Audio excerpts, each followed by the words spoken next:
Well, a big announcement today. For a second year in a row, weather challenges will impact an iconic Northland sled dog race. The Beargrease Sled Dog Marathon has officially now been postponed to March. The race faced similar difficulties last year and ended up canceling.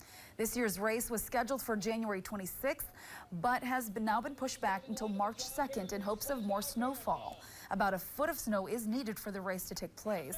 Board President Mike Keyport says that last year's cancellation has caused some anxiety, and not just for this year's race, but the future of the competition.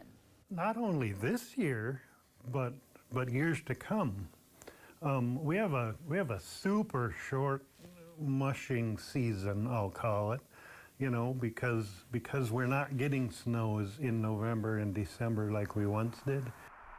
The race used to be 500 miles, but has now been shortened as winters have shortened. Keyport says they could shorten the race in the future, but hopes they don't have to.